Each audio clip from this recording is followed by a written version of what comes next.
Hi అండి. Welcome back to our channel. ఎలా ఉన్నారండి అందరూ? నేనైతే చాలా బాగున్నాను. మీరు కూడా బాగుండాలని మనస్ఫూర్తిగా కోరుకుంటున్నాను. సో, ఈరోజు వ్లాగ్ వచ్చేసి నేను ఈవినింగ్ స్టార్ట్ చేశానండి. సో, మార్నింగ్ అంతా ఇంకా పిల్లలకి హాలిడేస్ కదా! ఇంకా వాళ్ళకి స్కూల్ స్టార్ట్ అవ్వలేదు. వర్షాలు పడుతున్నాయి కదండీ! అందుకని హాలిడే ఇచ్చారు. సో, ఇంకా ఈవినింగ్ ఏం చేశానంటే మొత్తం అన్నీ ఫస్ట్ మధ్యాహ్నం లంచ్ చేసిన తర్వాత అన్ని సామాన్లన్నీ క్లీన్ చేసేసుకొని, ఇంక స్టవ్ అంతా నీట్‌గా కడిగి పెట్టేసుకుంటాను. అప్పుడే కదా కొంచెం మనకి ఇంట్రెస్ట్ వస్తుంది మళ్ళీ వంట చేయాలంటే.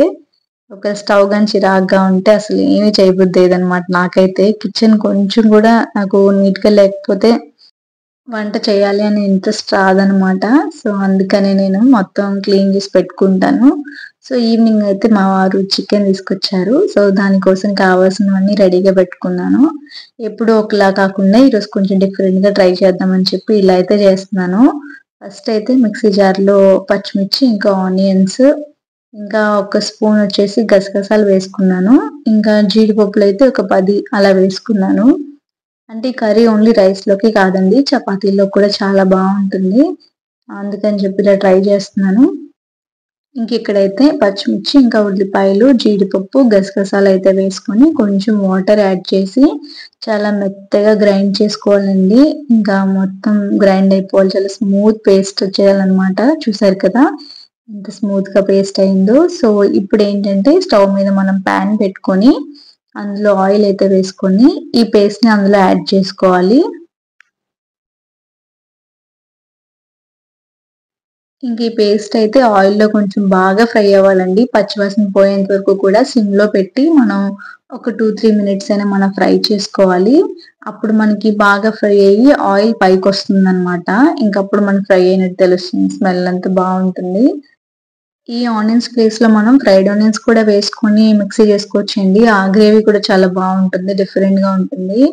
సో, ఇప్పుడు ఇదంతా పేస్ట్ మంచిగా ఫ్రై అయిపోయింది కదండీ! ఇప్పుడు ఇందులో కారం, పసుపు, ధనియాల పొడి, జీలకర్ర పొడి, సాల్ట్ కూడా యాడ్ చేసుకొని మనం ఈ స్పైసెస్ అన్నీ కూడా కాసేపు ఫ్రై చేసుకోవాలి. సేమ్ ఇది కూడా అంతేనండి. ఒక 2 మినిట్స్ ఫ్రై చేసుకుంటే మనకి స్పైసెస్ అన్నీ బాగా ఫ్రై అవుతాయన్నమాట. మంచి స్మెల్ వస్తుంది. మనకైతే ఈ గ్రేవీ చపాతీల్లోకి చాలా చాలా బావుంటుందండి. రైస్‌లోకే కాదు. నాకైతే నచ్చిందండి. టేస్ట్ చాలా బావుంది. కాకపోతే మా వారికేంటంటే కొంచెం స్పైసీనెస్ తగ్గిందంట. సో, నేను పచ్చిమిర్చి ఇంకో 2 యేసుంటే బావుండేదని ఫీల్ అయ్యాను. సో, ఇప్పుడైతే చూసారా చక్కగా ఫ్రై అయ్యి ఆయిల్ అయితే పైకొచ్చింది. ఇప్పుడు ఇలాంటి టైంలోనే మనం ఒక 2 టమాటోస్ అయితే మిక్సీ చేసుకొని ఆ పేస్ట్‌ని అయితే యాడ్ చేసుకోవాలండి. ఇంకా ఇది కూడా సేమ్ అండి. టమాటో కూడా ఆయిల్‌లో బాగా ఫ్రై అవ్వాలి. పైకి ఆయిల్ తేలేంత వరకు కూడా మనం కొంచెం కలుపుకుంటూ మనం ఫ్రై చేసుకోవాలనమాట.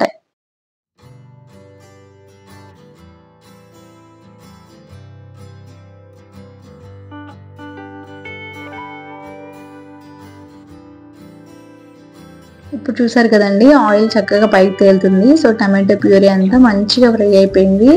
ఇప్పుడు మనం ఏదైతే వాష్ చేసుకొని సాల్ట్ యాడ్ చేసి పెట్టుకున్నాను నేను. సో, ఆ చికెన్ పీసెస్ అన్నీ కూడా ఇప్పుడు యాడ్ చేసుకుంటున్నాను. చికెన్ వేసుకున్నాక మనం ఇందులోనే కొత్తిమీర, కరివేపాకు కూడా వేసుకొని హై ఫ్లేమ్‌లో పెట్టి ఒక 2 మినిట్స్ ఫ్రై చేసుకోవాలి.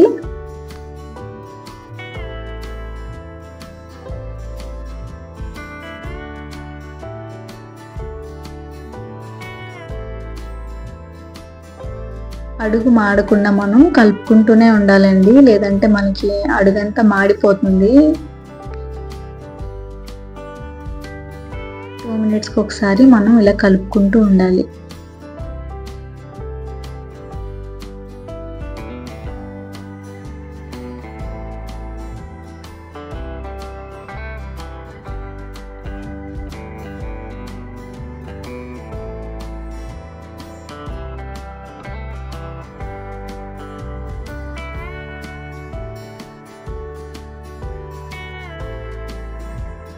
ఇప్పుడు వాటర్ మొత్తం వస్తుంది కదండీ చికెన్‌లో నుండి. ఇప్పుడేంటంటే మనం వేడి నీళ్ళు కాచుకొని ఇందులో యాడ్ చేసుకోవాలండి. సో, వేడి నీళ్ళు వేయడం వల్ల మనకి చికెన్ పీస్ అనేది చాలా సాఫ్ట్‌గా వస్తుందండి. ఖచ్చితంగా డిఫరెన్స్ ఉంటుందండి నార్మల్ వాటర్ యాడ్ చేయడం వల్ల, హాట్ వాటర్ యాడ్ చేయడం వల్ల. నేను అబ్జర్వ్ చేశాను అది. సో హాట్ వాటర్ వేసి ఈసారి మీరు కుక్ చేసి చూడండి. చికెన్ పీస్ అనేది చాలా సాఫ్ట్గా ఉంటుంది. సో ఇప్పుడు మనకి ఎంత గ్రేవీ కావాలో మనం వాటర్ అయితే యాడ్ చేసుకొని మనం మూత పెట్టుకొని ఉడికించుకోవాలి.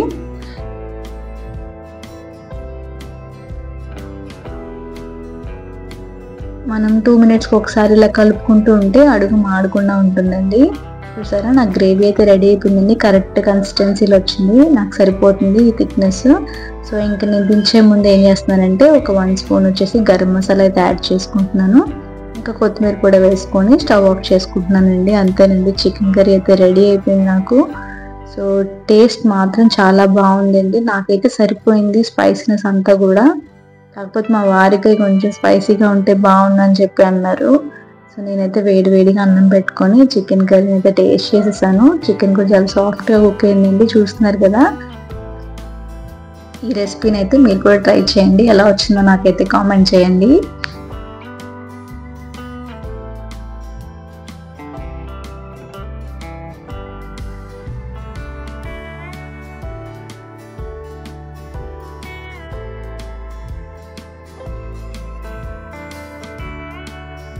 ఇంక ఇక్కడైతే చికెన్ పీస్ చాలా సాఫ్ట్గా కుక్ అయిందండి. నేనైతే చాలా ఎంజాయ్ చేశాను, డిఫరెంట్గా ఉందండి కర్రీ మాత్రం. సో నేను తినేసిన తర్వాత ఇంకా పిల్లలకి రేపు నుండి స్కూల్స్ ఉంటాయేమో అని చెప్పి బట్టలు అయితే ఐరన్ చేస్తున్నాను, వాళ్ళ యూనిఫామ్స్. నాకైతే యూనిఫామ్స్ని నీట్గా ఐరన్ చేసి వేసుకోవడం చాలా ఇష్టం అండి. ఇక్కడ వీళ్ళకి ఏంటంటే యూనిఫామ్లో వైట్ షర్ట్స్ ఇచ్చారండి. నిజంగా పనిష్మెంట్ అండి అది మాత్రం నాకు. అసలు 1 డేలో వాళ్ళు ఎంత నల్లగా చేసి మురికి చేసి తీసుకొస్తున్నారంటే నాకు చేతులు నొప్పి వస్తున్నాయి అవి వాష్ చేసేటప్పుడు. ఏమైనా టిప్స్ ఉంటే చెప్పండి నాకు, వైట్ షర్ట్స్ నీట్గా మురికి వదిలేసేలాగా ఈజీగా ఏమైనా ఉంటే నాకు షేర్ చేయండి. సో నాకైతే ఇప్పుడు నిజంగా కష్టం అనిపిస్తుందండి. నార్మల్గా బట్టలన్నీ మిషన్లో వేసేస్తాం కదా, సో ఇవి ఏంటంటే సపరేట్గా వాష్ చేయాల్సి వస్తుంది. పైగా మురికి కూడా వదలడం లేదు సరిగ్గా. సో ఇంక ఇక్కడైతే వాళ్ళ యూనిఫామ్ ఐరన్ చేసి పెట్టేస్తున్నాను. నాకు బట్టలు ఐరన్ చేయడం అంటే చాలా ఇష్టం అండి. ఇప్పుడే కాదు, మా అన్నయ్య వాళ్ళ బట్టలు పాపం కాలేజ్కి వెళ్ళే టైంలో వాళ్ళు నన్నేం అడిగేవారు కాదండి ఐరన్ చేయమని. నేను మాత్రం ఏం చేసేదాన్ని అంటే ఏదో పెద్ద వచ్చేసిన దానిలాగా అన్నయ్య వాళ్ళ షర్ట్స్ అన్ని ఐరన్ చేసేసేదాన్ని. అయితే అవి యూజ్ చేయడం వచ్చేది కాదు నాకు ఐరన్ బాక్స్లో. అప్పుడు మనం ఏ క్లాత్లో అంటే ఆ టెంపరేచర్ సెట్ చేసుకోవచ్చు కదా, నాకు అది తెలియక అప్పుడు నేను అలా చేసేసి 2 ఐరన్ బాక్సులు పాడు చేశాను. మా అన్ని షర్ట్స్ కూడా కాల్ చేశాను, అయినా వాళ్ళు నన్ను ఏమనలేదు. అప్పుడు ఎక్స్పీరియన్స్ ఇప్పుడు నాకు యూజ్ అవుతుంది అనమాట. నాకు ఎందుకు ఇష్టం అండి బట్టలు నీట్గా ఐరన్ చేసి వేసుకోవడం చాలా ఇష్టం. అందుకనే ఫ్రీగా ఉన్నప్పుడల్లా మా వారి బట్టలు, పిల్లలవి, నావి అన్ని ఐరన్ చేసుకుంటూ ఉంటాను నేను. చిన్నప్పటి నుండి నాకు అన్ని ఆర్గనైజర్గా ఉండడం చాలా ఇష్టం అండి. ఈవెన్ నేను జడలో వేసుకునేటప్పుడు రిబ్బన్స్ కూడా నీట్గా ఉంటేనే నాకు ఇష్టం.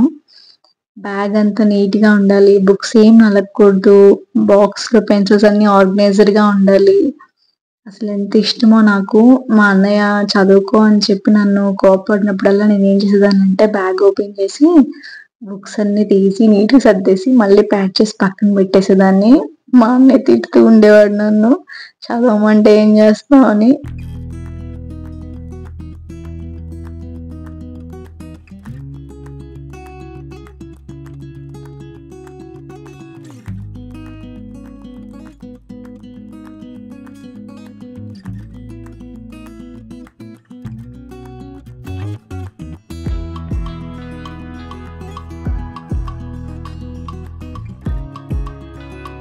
సో వీడియో అయితే ఎండ్ చేస్తున్నానండి. మీకు కనుక వీడియో నచ్చితే ప్లీజ్ లైక్ చేయండి, షేర్ చేయండి, సబ్స్క్రైబ్ చేసుకోండి. Thank you for watching.